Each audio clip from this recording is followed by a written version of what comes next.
Could you tell people that don't know just a bit about where the name Elix comes from? Elix is my daughter's name, and there's another British designer named Matthew Williamson. So when I was starting my brand, I was like, if I call it my own name, people are gonna get confused with this other designer. The next personal name I could think of was Elix. Yeah, I remember the first show because that collection, it wasn't developed for a show.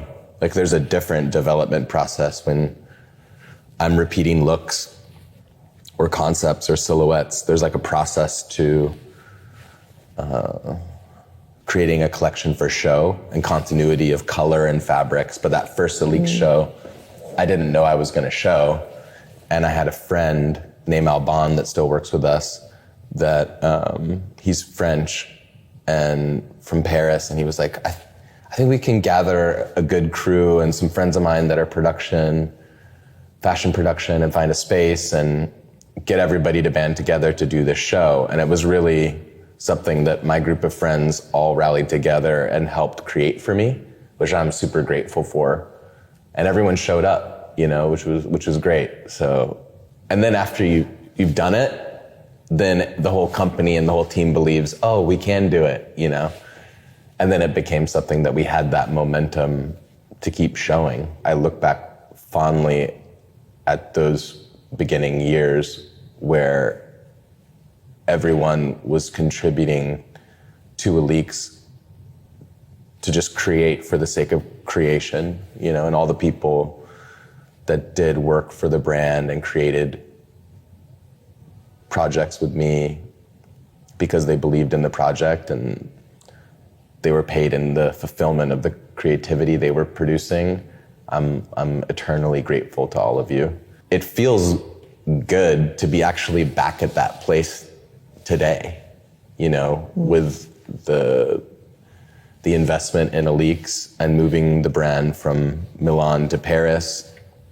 And now I'm spending time between London and Paris to spend more time with my 2 daughters that live here. There's a restructuring and a kind of, I don't know the right word for it is, it's like there's a calmness right now and a rebuild that again, it feels like a new beginning, but it's very refreshing and exciting.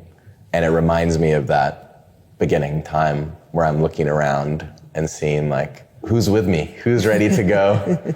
How was it moving to Paris for Givenchy, where you became creative director in 2020? That was, of course, the year the pandemic hit. I moved during a lockdown, and for a long time, I was working in the studio with masks, with tiny teams, and we weren't able to show.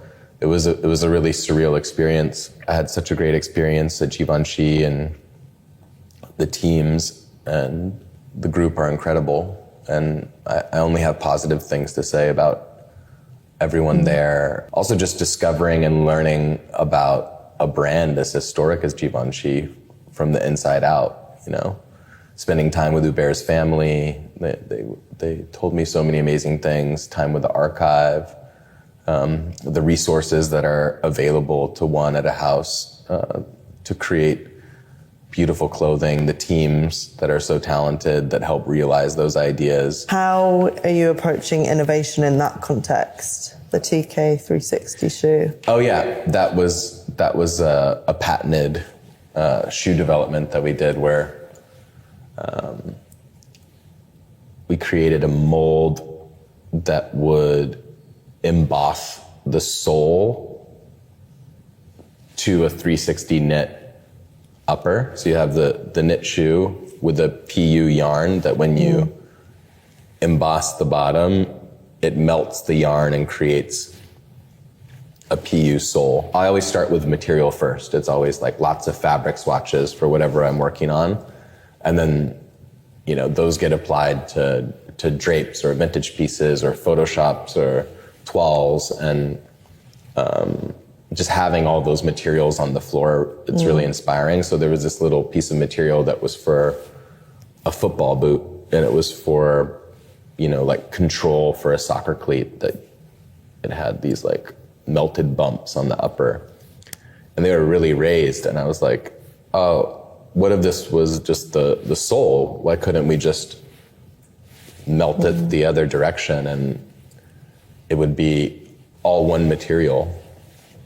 And it took a lot of development and combining different factories' know-hows to create a new supply chain for it. But I thought it was really, really great. And it was cool to do something like that at Givenchy because maybe at a sportswear brand, I wouldn't have been able to do that because it doesn't have the wear test or it doesn't have an application for sport. But in fashion, it doesn't have to have that use. So it's much more free to use some of these materials and explore form and shape in a different way. You know, there's another shoe coming out with Nike soon that's all around treadmill running. So when I was running in COVID, I was running on the treadmill all the time. And some of the shoes I was running in had a lot of bounce in it because they were designed for running outside. And then I realized, to my knowledge, there hasn't been a running shoe that was designed just for indoor running, just for treadmill. So I proposed that to Nike, and we started working on an innovation around treadmill running. So that shoe is coming from process of me being like, I need this. I want this thing to exist. This is innovation. Let's explore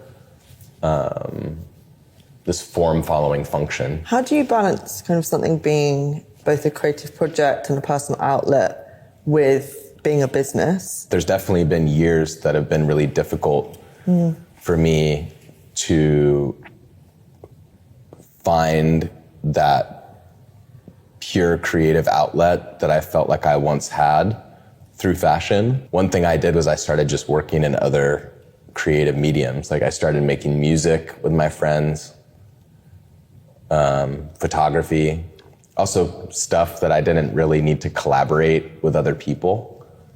Sometimes I envy a painter that can just sit down at a canvas and do a painting. Started gardening, I got really into flowers and cooking, all great creative outlets. But like with fashion, it's such a collaboration with so many people and so many layers. Sometimes if one piece of the Jenga puzzle falls out, it just becomes, it's really difficult. You know, you're on a tightrope. And I think everyone experiences that. And I also think it's a reason why in our industry, it's not so exciting for the most part, is because there's business people thinking that they know better than the designers. And the designers aren't given a platform or an ability to create and show their work in an open space, or even that product have a chance to even go into the stores for people to buy. You mentioned that you're making music yourself and you've got a little studio set up in your apartment. What kind of music are you making? I don't know how to describe it. It's like cinematic. I don't know, experimental. But, you know, my friend Thomas, he goes by YSI, YSI, which means number 9 in Finnish. He's really the architect of the sound. I'm in there working with him and giving ideas, and I'm learning more as I'm working with him. We'll see if I'll ever put it out. Right now, it's just therapy for me. And I wanted to ask you how aware and self-aware you are of how you shape or present yourself publicly as a public figure. I really just work and then spend time with my family. I have a very small group of friends that I spend time with. I'm not really out in public that often, except when I'm traveling. I don't have Instagram, but I don't spend time on social media or anything like that. I have an assistant that does posts for me or checks the DM if a brand or somebody's writing me. I don't think people really know who I am in a real way. You know, very, very few people do. I have felt in the past with certain articles and things people have said that they really had the wrong idea about me, and that idea was transmitted at a very large scale. And so I feel now like if I ever would want something to be more on point, it's kind of on me to be a little bit more open and show people who I am and my ideas and thoughts about things outside of fashion. It's just hard with these contracts because with these big companies, the companies that I work for, you sign these contracts that if you say one thing that goes wrong on social media, you can be liable and sued. And it's like a silencing contract, you know, and I've had that for a decade. How do you kind of create a space for yourself to kind of deal with that? I mean, we spoke a bit off camera about the idea of rituals and kind of things that you do, kind of, and how your lifestyle has changed. The meditation changed my life. It was maybe when I was 30, there was so much pressure and work and taking care of the kids. It was just suggested to try meditating to you know, help with the stress and pressure and anxiety I was experiencing at that time. I just felt like I didn't have enough energy to get through the day. And then, you know, I started being consistent about it, doing it twice a day, and month after month, I started to see myself change and the world around me change. And then maybe a year after that, I decided to stop drinking. And then that was like a really big shift in my life as well. And I think meditation in a way also, it cleared space over time, and it's still doing that every day, that it's bringing more people and experiences into alignment that for my life, and also has had me be okay with letting go of certain people and experiences. I haven't been this happy in years, which is great. To have space just to create, do things, spend time with the people that I want to spend time with, time to go visit suppliers again and develop with them. Can we talk a bit about how collaboration has been kind of an outlet for mentorship for you as well? There are a younger generation of creatives and musicians that I'm inspired by, that work with me on projects or collaborate and create imagery or music for Elix and other projects that I'm working on, and that's exciting. That dialogue with others that you're inspired by, it pushes things, you know.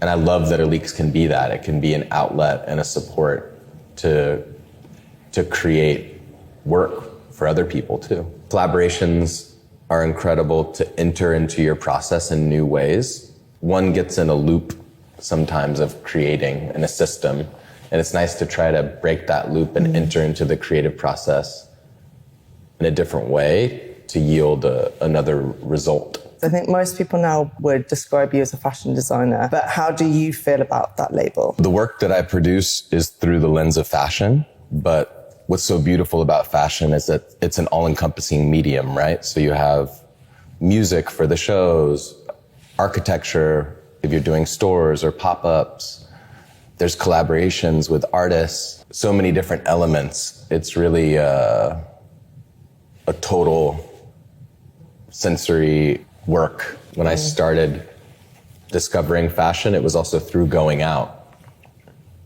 I would see how people were dressed at a nightclub, and also I would get dressed up to go out, you know, to dance or to DJ.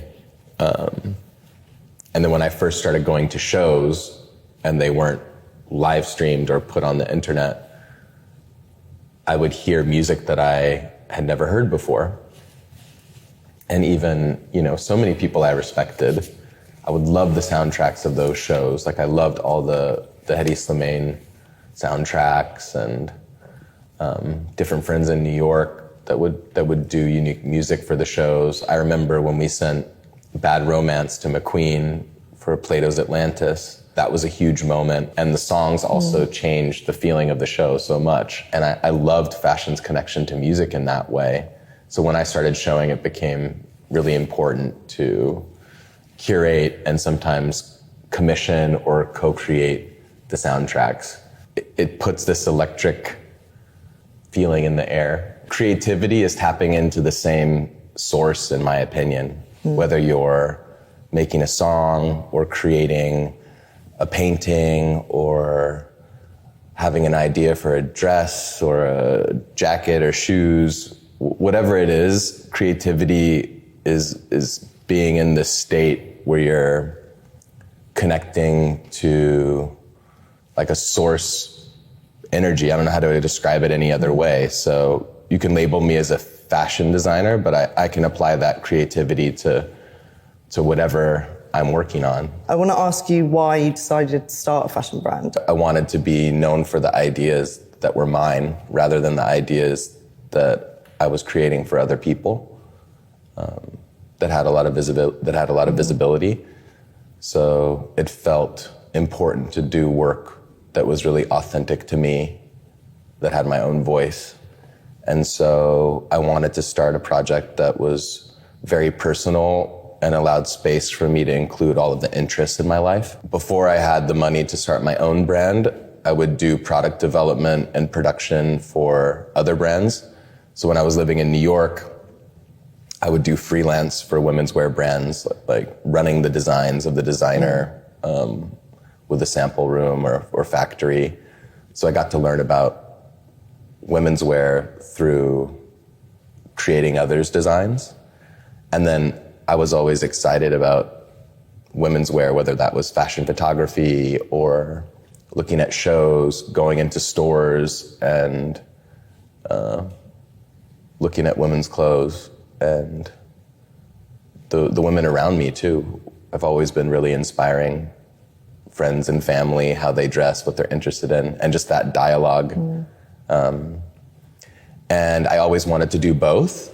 So I felt might as well start with the most difficult mountain to climb first, which would be like being a respected women's wear designer. I felt the men's path would be a little bit more palatable for everyone because I'm a man. I could talk about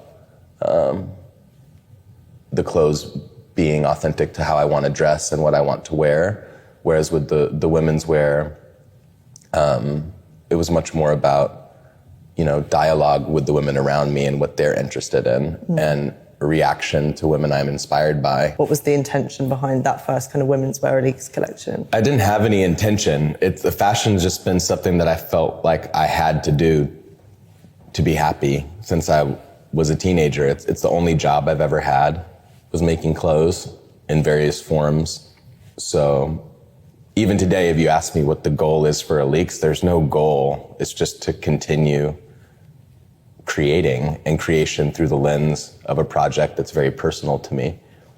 And the intention was more just to have an outlet for ideas for myself and friends and other creatives that would like to collaborate on projects, for it to be a collective proposition. And be a reflection of now. When I started my brand, I already had been working with Nick for around 5 years on really large projects. And he had become a close friend, and I felt like he also really knew me and knew the kind of work that I wanted to create. So at that time, we didn't have enough money to do shows, and him and I were talking, and we spoke about, these catalogs that he used to create for Yoji or Jill Sander back in the day, and how beautiful they were. And it was a way to have mood from a brand. And I loved print. I loved printing. So we decided to work on this project with a great art director named Paul Hetherington that helped produce all the printing for the catalogs. And we developed special paper, special layout, special printing techniques, and even photographed and filmed the videos and imagery for the catalogs with how the images would be printed in mind, which is a really cool process. A lot of people love to pinhole you, especially during that time, as a streetwear designer. That's kind of the term they liked to give you. How would you kind of describe the clothes at that time? Sometimes it's labeled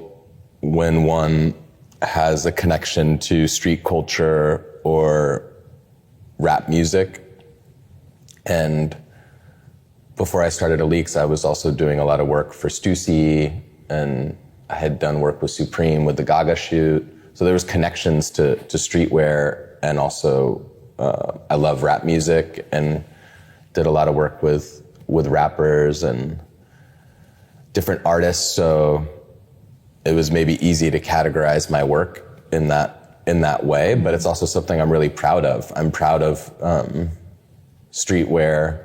That's a huge part of my upbringing and interests. I still wear Supreme. You know, it's a brand I love. I love Stussy. It makes sense. It's a big part of my lineage. How did menswear come into the mix in relation to kind of the Elix woman at this period? Well, men started just wearing the women's clothes. That was like an interesting thing. Before we did menswear, guys just started buying the women's clothes. And I was like, okay, I have to start making fits big enough and scaled properly for guys to wear, or people are going to think the clothes the men are wearing are my menswear. There were so many guys that were just wearing the women's clothes, which was cool too, but it was also it was confusing to stores and stuff. Sometimes they were like, well, can we buy this for men's? And I was like, well, it's just a women's wear brand. Maybe we could talk a bit about the rollercoaster buckle, which is your logo in a way. The buckle was something I found when I was at Six Flags Magic Mountain with my kids. And it was just on one of the rides. And I was like, this thing's very cool. And I looked at where it was created and contacted the company. And the company was in Austria. And it was a few-hour drive from where I was living in Italy. So I went and visited them, and they were open to work together. And I loved that idea of repurposing something that wasn't used for fashion and applying it to fashion. The steel was different than what kind of metal would normally be used in fashion hardware. And there was a feeling and sound when it opened and closed that I had an emotional connection to. We've done lots of different variations of it, and I've created a similar buckle for Dior, and there's many brands out there that do things that are inspired by that original buckle. But Elix is so much more than a buckle. It's a blessing and a curse, because sometimes one gets labeled like, this is the buckle brand, but if you really get into the brand, there's a lot of things to dive into. Whose opinion does matter to you about your work? Just my own. My work and personal life was being scrutinized by people that didn't take a second to actually know me as a person or understand the work. A close friend of mine, he gave me some good advice, and he's an artist. He was like, if you don't read the good reviews and you don't care about the good words that everyone says, then it also doesn't give as much weight to the bad reviews. And so I thought it was so great, and I decided to just remain neutral around all compliments and negativity, because it gets so convoluted. At the end of the day, you only know your history. I'd rather be known for stuff being beautifully made with thought and care and subtleties that you can tell it's touched by hand and last, and you feel intention and love put into the garments, and have it look like nothing else that exists. You can't take away the time and energy that needs to be put into things to make it well, to make it good. you can't like call that in or delegate that. It comes with the time spent doing the thing.